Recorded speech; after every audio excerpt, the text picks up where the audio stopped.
"Pay your rent or get out," my father roared, unaware the freeloader in the basement is the secret landlord who bought this estate years ago. Tonight was the final straw. The eviction notice I just signed will toss my entire family onto the streets, penniless. By tomorrow morning, I remember the exact sound the silver fork made when it struck the porcelain plate. It was a sharp, high-pitched ring that echoed through the dining room of our stone cottage in the Montford area of Asheville. Outside, the North Carolina rain was persistent drumming against the heavy oak frames of the windows. Inside, the air was thick with the scent of roasted rosemary chicken and the suffocating arrogance of a man who believed he owned the world. Silas Thorne sat at the head of the table. He was a man built on the foundations of old real estate commissions, and a dignity that had long since rotted away. I watched the light from the chandelier dance off the scratched crystal of his vintage Rolex.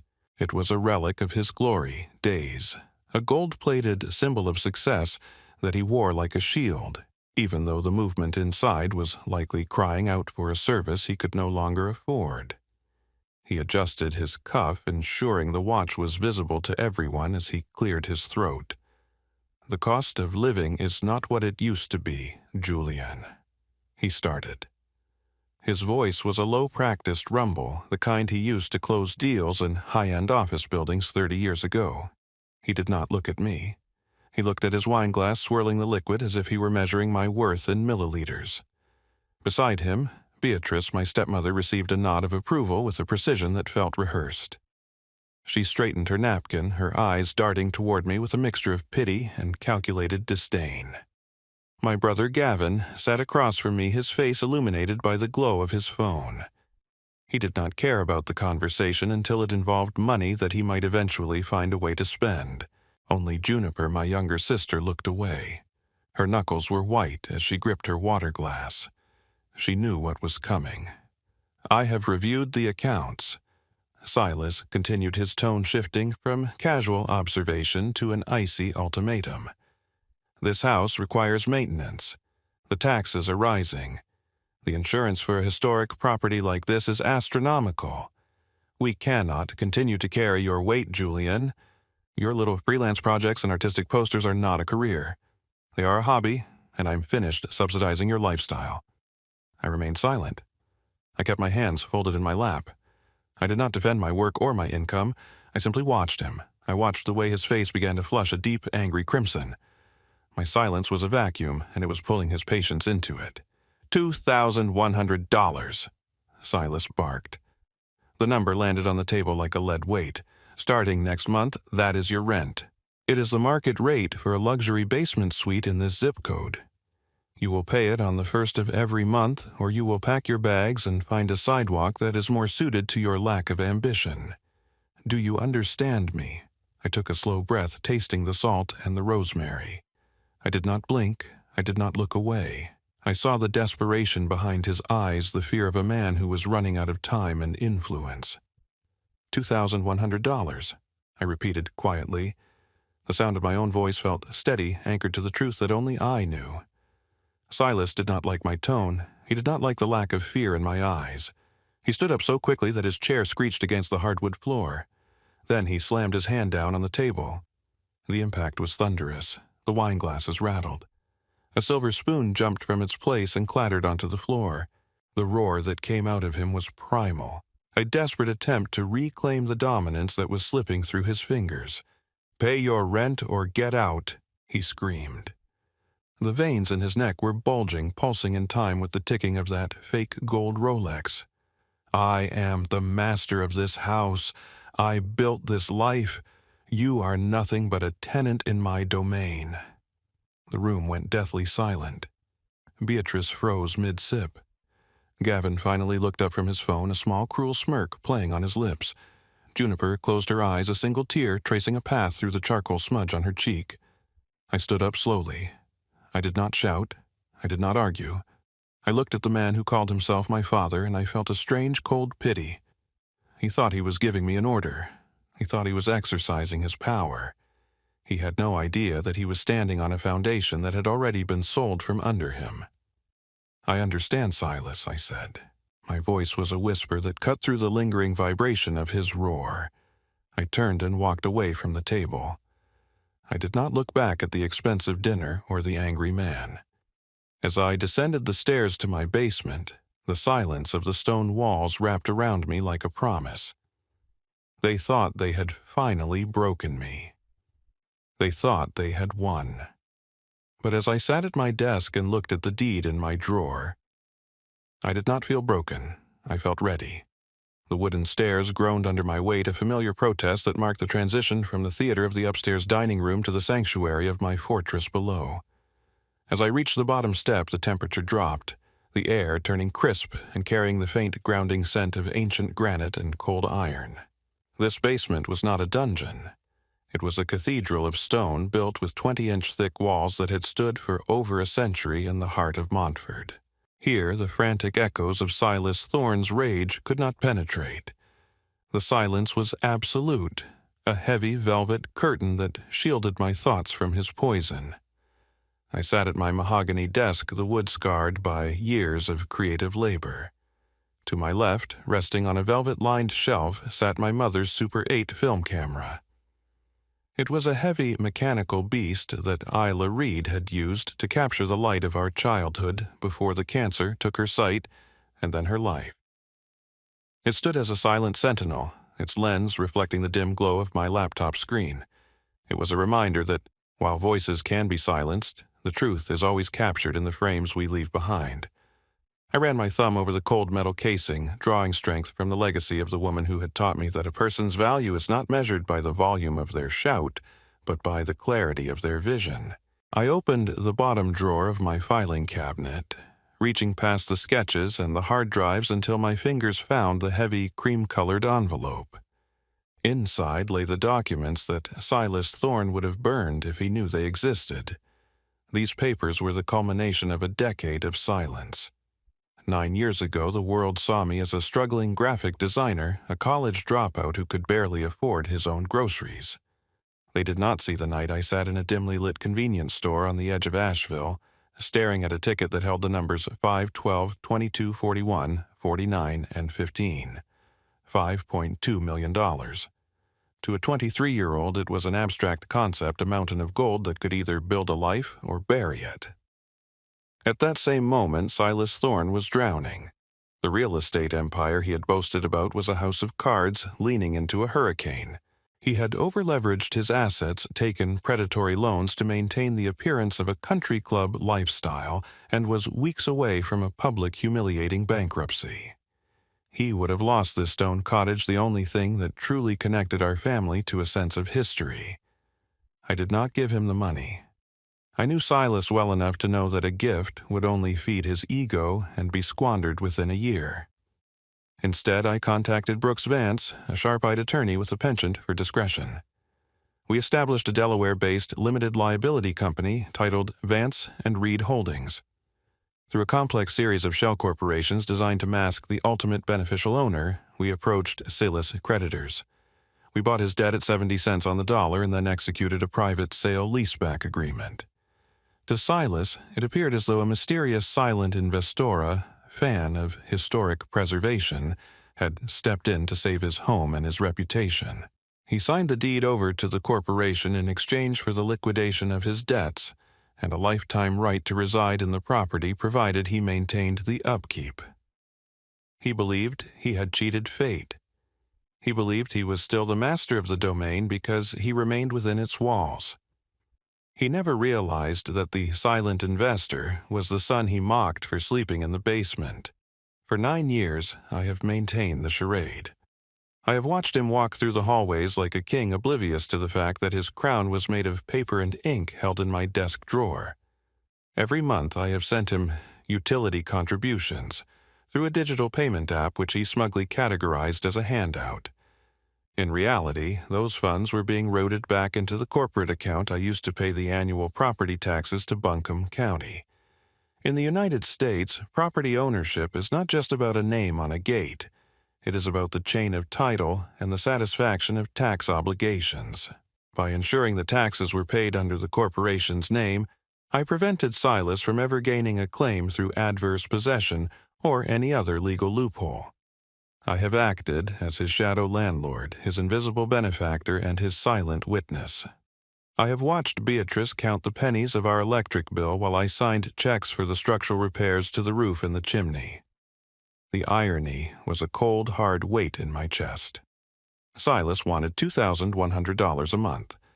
He wanted to squeeze blood from a stone, never realizing that the stone belonged to me.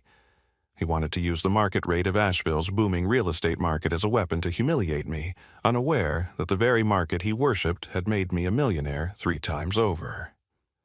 I leaned back in my chairs, the granite walls pressing in with a comforting density. Silas Thorne had spent 9 years building a life on a foundation of lies and borrowed time. He had used his voice to tear me down, never suspecting that the very air he breathed inside this house was a courtesy I extended to him. He wanted me to pay for the privilege of living in my own home. He wanted me to bow to his authority as a landlord. I pulled a fresh sheet of stationery from my desk. It was time to stop being the ghost in the machine. The ghost contract was about to become very, very real. I looked at the Super 8 camera one last time, its glass eyes sparkling. "Do not let anyone take your voice," my mother had said. I was not going to take Silas's voice, I was going to take his stage. And as the master of this house, I was finally ready to turn out the lights on his performance. I returned to the stone cottage 3 days after the dinner that had fundamentally shifted the axis of my life. The Asheville air was crisp, carrying the sharp scent of damp earth and the early frost of the Blue Ridge Mountains. As I descended the stairs into my sanctuary, a primitive instinct at the base of my brain began to prickle. The heavy silence of the basement, usually a velvet curtain that shielded me from the world, felt disturbed. The air was agitated, vibrating with a presence that did not belong to the stone or the shadows. I pushed the heavy oak door open and found my brother Gavin standing in the center of the room. He was a vulture in a designer sweater, his fingers rifling through the papers he had unearthed from the locked cabinet beneath my mother's Super 8 camera. My desk, usually a model of organized creativity, was a chaotic mess of scattered sketches and discarded folders. The velvet cloth that usually protected the camera had been tossed aside like a piece of trash. Gavin did not look ashamed to be caught. He looked triumphant, his face contorted into a mask of predatory glee that made my skin crawl. "I knew there was something rotting under these floorboards, Julian," he hissed. His voice was a jagged edge, trembling with a volatile mixture of greed and adrenaline. I knew a freelance artist did not just sit in a basement for 9 years without a secret. You have been playing us all for fools, have you not? I did not move. I did not shout. I stood in the doorway with my coat still on, observing him with cold, clinical detachment. "You are trespassing, Gavin. You have exactly 30 seconds to leave this room before I make your presence a legal matter." "Legal matter?" Gavin laughed, a sharp sound that echoed unpleasantly against the granite walls. "In our father's house, I do not think so. But let us discuss what I found. I was looking for cash, but I found something far more interesting. Something that would turn Silas's blood to ice." He held up a series of medical invoices from a private care facility in Charlotte. I felt a cold knot tighten in my stomach, but I kept my breathing rhythmic. The invoices were for the long-term psychiatric and physical care of Elias Thorne. Elias was my father's younger brother, a name that had been a forbidden curse in this house for 2 decades. Silas Thorne had built his initial fortune by orchestrating a brutal takeover of their father's firm, stripping Elias of his shares and his reputation. Silas had told the world that Elias had vanished with stolen funds, but the reality was that Silas had crushed him until he broke and then erased him from the family tree. For the last 5 years, I had been the anonymous benefactor paying for the care that kept Elias alive. It was the only way I could atone for the blood that ran through my veins. "If Silas knew you were keeping the man he hates most alive on his dime, he would disown you," Gavin sneered, stepping closer. "But that is not even the prize. I found this, too." He flicked a separate document onto the mahogany desk. It was a certified copy of the property tax statement from Buncombe County addressed to Vance and Reed Holdings. You are paying the taxes, Julian. Why would a tenant pay the property taxes on a house he does not own? Unless, of course, the corporation is you. Gavin's eyes were dark with a desperate, feverish hunger. He had finally connected the dots. I see the game now. You bought this place. You have been letting us live here like pets while you sat on your millions. You are the owner.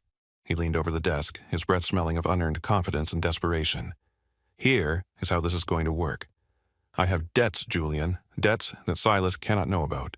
You are going to pay me $125,000. It is a small price for my silence. If that money is not in my account by Friday at noon, I am taking these papers to Silas. I will tell him you are funding Elias Thorne. I will tell him you stole his home through a shell company. He will not care about the legality of it. He will burn this entire cottage down with you inside it just to feel like he has won. The silence that followed was heavy. I looked at Gavin, my own brother, who was willing to destroy the family and my mother's legacy for a payout. I felt no anger. Instead, I felt a profound sense of finality. The last thread of loyalty I held for the Thorne name snapped with a clean click in my mind. You think you have found leverage, Gavin? I said, my voice as calm as the stone. You think you have found a way to win a game you never understood. Is that a yes? Gavin demanded. It is a realization, I replied. Now get out of my room. Your presence is contaminating the air. Gavin tucked the medical invoices into his jacket, believing he had secured his future. He walked past me, bumping my shoulder. As his footsteps faded up the stairs, I did not collapse. I sat at my desk and pulled out my phone. I called Brooks Vance. The timeline has moved up Brooks, I said, my voice cutting through the dark. Gavin has attempted to blackmail me. He knows about the ownership and Elias. I want the house on the market tonight. I want the most aggressive listing possible. We are not just selling a property, we are cauterizing a wound. Contact Steve Walsh. Tell him the Phantom is ready to sign. I want a buyer who can close in cash in 21 days. Are you certain? Brooks asked. Silas Thorne will find out within the week. Let him, I said, looking at the lens of the camera. He told me to pay rent or get out.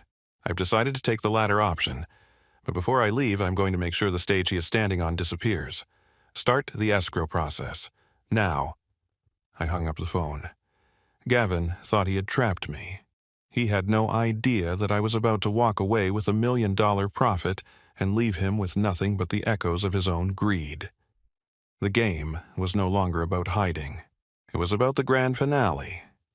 Over the course of the following week was a masterclass in organized deception, a symphony of silence played against the backdrop of an unsuspecting household. While the upper floors of the stone cottage remained trapped in a delusional performance of entitlement, the basement had become the command center for a silent revolution.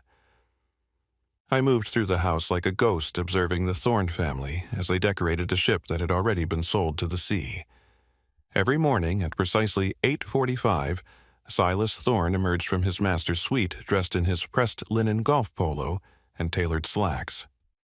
I watched from the narrow basement window as he adjusted his gold Rolex, the same one that ticked away the seconds of his remaining residency, and climbed into his black sedan.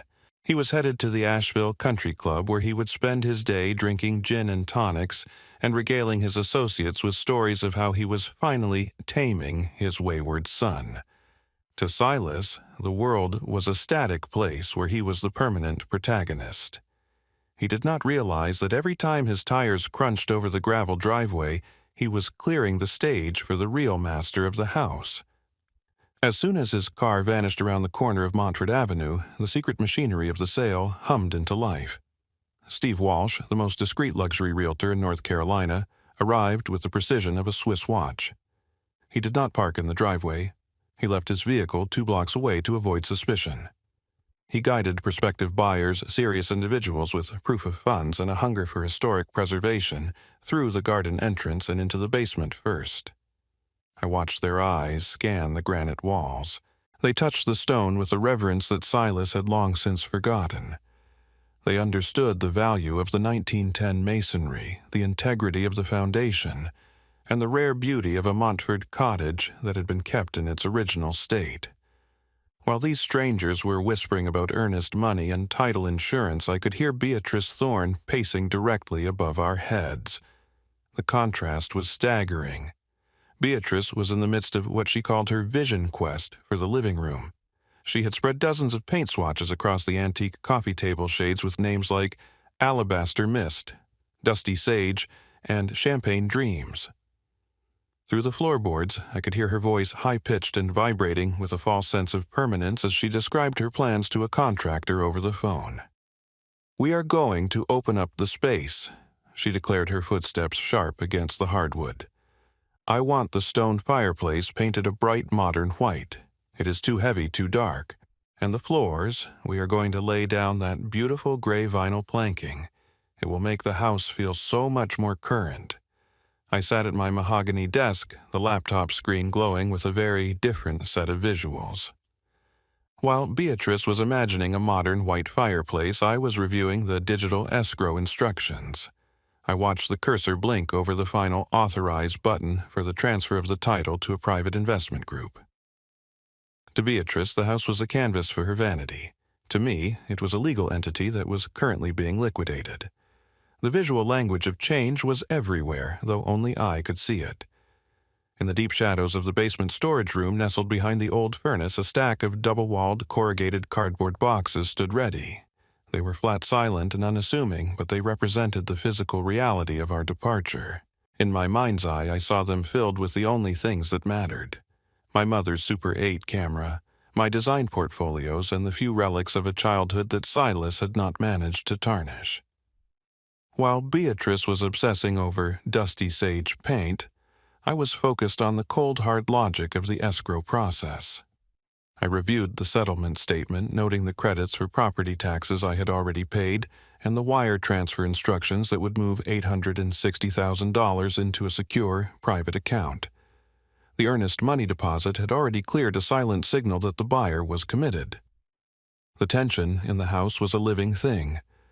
Gavin, the brother who thought he held the winning hand, moved through the hallways with a smug, predatory confidence. He would catch my eye and tap his jacket pocket, a silent reminder of the medical invoices and the tax documents he believed were his leverage. He thought he was waiting for a $125,000 payout on Friday. He did not realize that by the time Friday arrived, the Vance and Reed Holdings Corporation would have no assets left to blackmail. One afternoon, Beatrice cornered me in the kitchen as I was making coffee. She held up 2 strips of paper, her eyes shining with the excitement of a woman who thought she was building a legacy.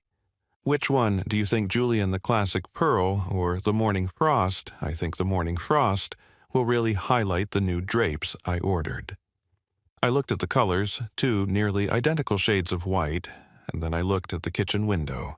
Through the glass, I could see Steve Walsh's assistant surreptitiously taking a final photo of the roofline for the appraisal report. "I think the Morning Frost is very appropriate, Beatrice," I said, my voice calm and devoid of irony. "It has a certain fleeting quality. It feels like something that is only meant to last for a moment." She smiled, satisfied with my rare compliance, and went back to her magazines. She had no idea that while she was choosing a color for the walls, I was choosing a future without her in it. By Thursday evening, the digital signatures were complete. The notary had visited me at a quiet cafe downtown, and the deed had been electronically recorded with the county. The transition was no longer a plan. It was a fact. The stone cottage in Montford was no longer a Thorne residence. It was the property of an anonymous group that had already scheduled the locks to be changed on Saturday morning. I went back to my room and sat in the dark, listening to the house. I could hear Silas humming a tune as he polished his golf clubs. I could hear Beatrice moving furniture in anticipation of her renovation. And in the shadows, the cardboard boxes seemed to glow with a quiet, certain power. The blind were still performing for an empty theater, unaware that the curtain had already fallen. Tomorrow, the lights would go out on their illusion, and for the first time in my life, I would be the one standing in the sun. The final evening inside the cold granite walls of the stone cottage felt like the quiet before a long-awaited storm.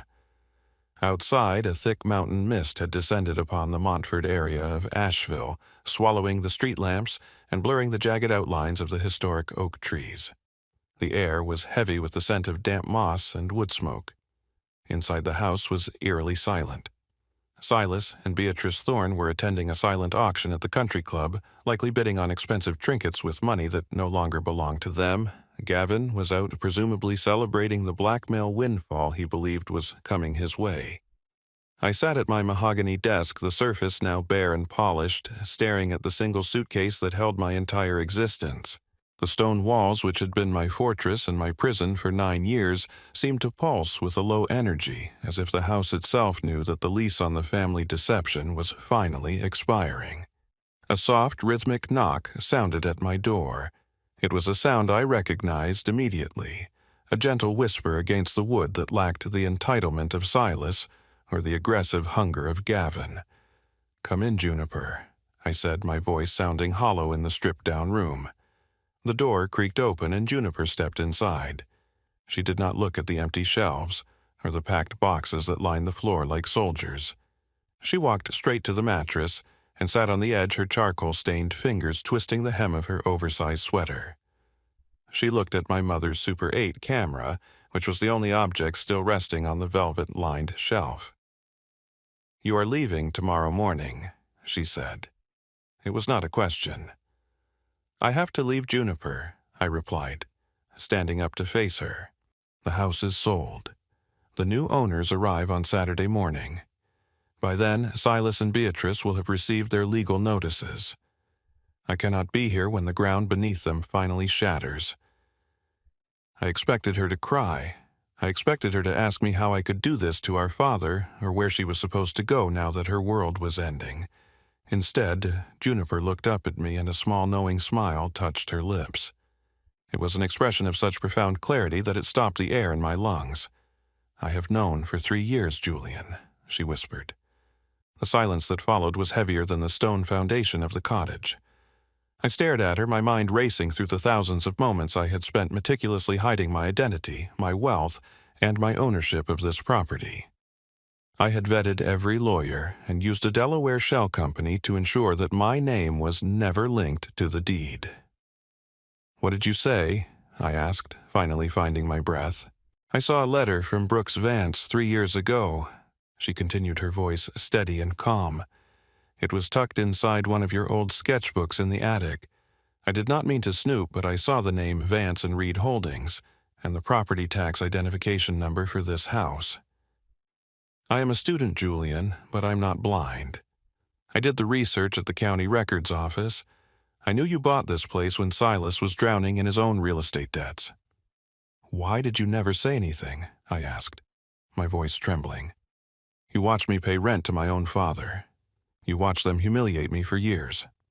Juniper stood up and walked to the window, looking out at the white mist. "Because I knew that if I told you that I knew you would feel obligated to take care of them. You have a good heart, Julian. You would have kept the secret forever to protect the pride of Silas Thorne. But I watched him. I saw how they treated you like a ghost, an inconvenience, and a source of income. I knew you would never leave this prison unless they pushed you to the edge. I wanted you to see their true nature without any filters.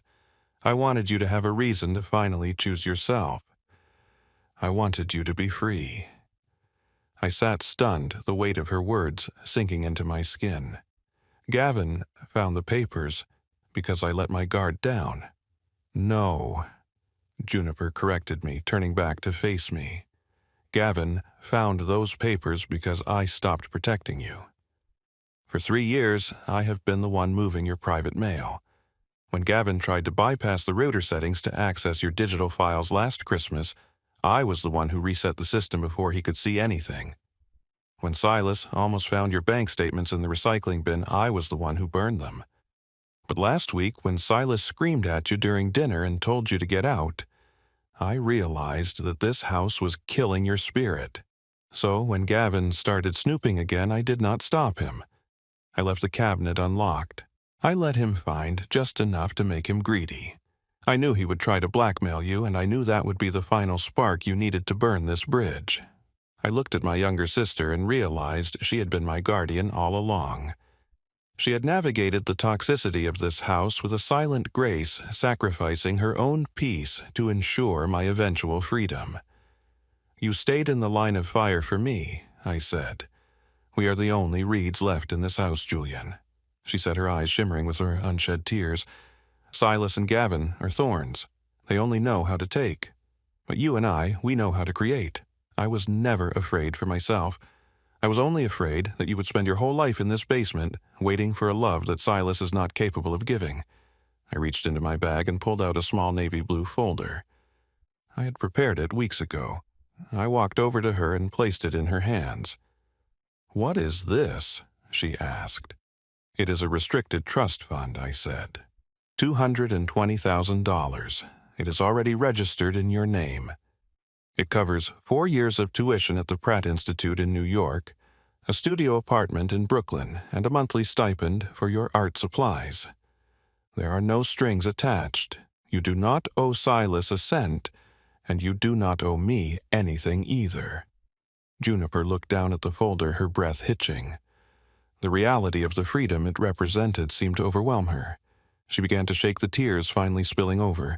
"New York," she whispered. "Julian, this is too much." "It is not enough," I replied, pulling her into a tight embrace. "You saved my life, Juniper. You gave me the permission to be free. Now it is your turn. I want you to leave this city before Silas and Gavin realize that the world does not revolve around them." We stood there for a long time, two siblings holding on to each other in the wreckage of a family that had never deserved us. "I have already packed my bags," she whispered. "I'm staying with a friend tonight.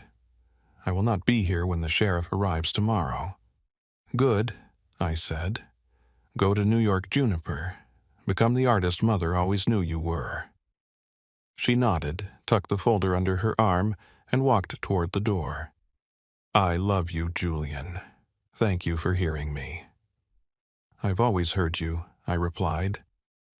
As she disappeared up the stairs, leaving the basement for the last time, I felt the final piece of the puzzle click into place. I had sold the house to a stranger, but I had saved the only part of the legacy that mattered. The Thorne name would fall with the cottage, but the Reed spirit was already halfway to a new horizon. I sat back down in the silence, the darkness no longer feeling like a prison, but like the quiet moment before a masterpiece begins. The Saturday morning sun rose over the Blue Ridge Mountains with a clarity that felt like a fresh start. Far below my new balcony, the city of Asheville was beginning to stir, but up here the air was silent and thin. I stood at the railing of my downtown loft, looking out at the distant rolling peaks of the Great Smoky Mountains. They were shrouded in a pale, ethereal blue mist that seemed to hold the secrets of 1,000 years.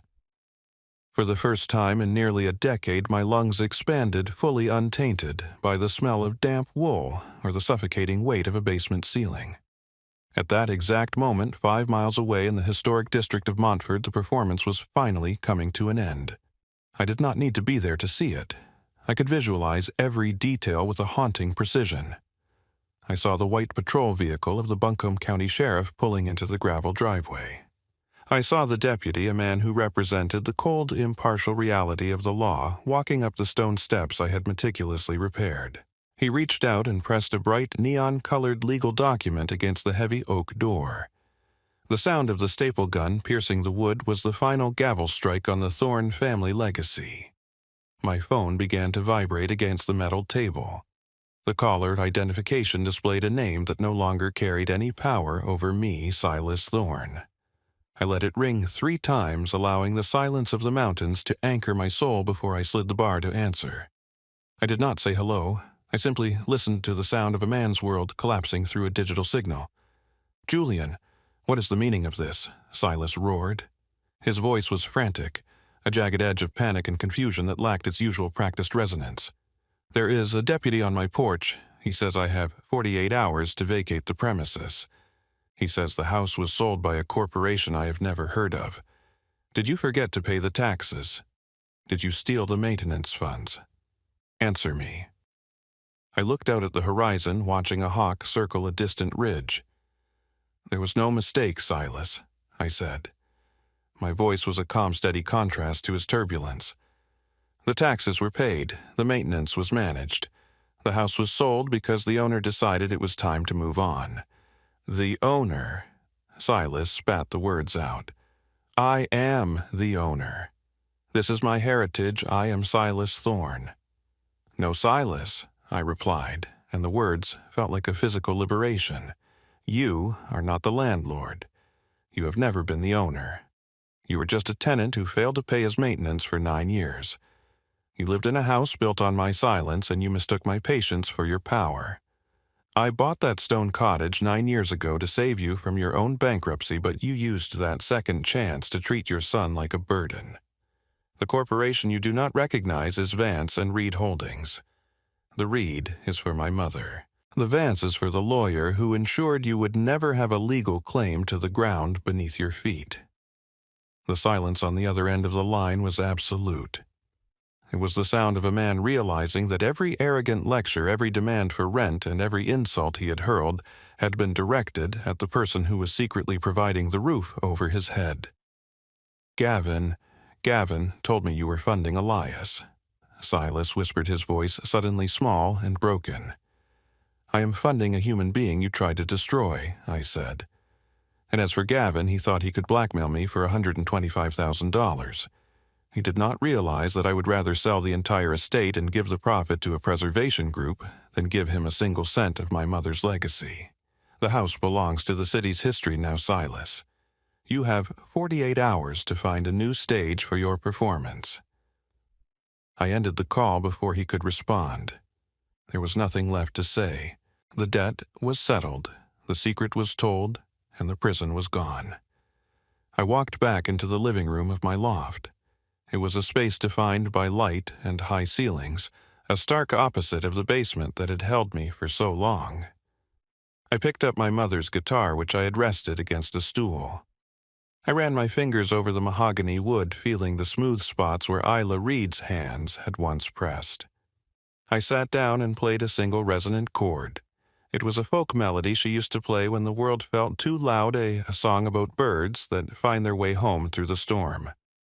Financial freedom had given me the house, but spiritual freedom had given me the courage to leave it. I had realized that wealth is not about the numbers in a bank account or the name on a deed. It is about the ability to walk away from anyone who asks you to compromise your soul. As the final notes of the song drifted out over the balcony and toward the mountains, I knew that I was finally home. If you are currently standing in the basement of your own life, feeling the weight of the ceilings others have built for you, remember this. You always hold the key to the door above. You are not a tenant in your own existence. You are the architect, and the ground only shatters so that you can build something stronger on the bedrock of the truth. How did this story make you feel? Please share your thoughts in the comments. Your feedback helps me create even better content for you. Make sure to follow for more powerful and meaningful stories like this. Your support truly helps this community grow. Thank you for listening.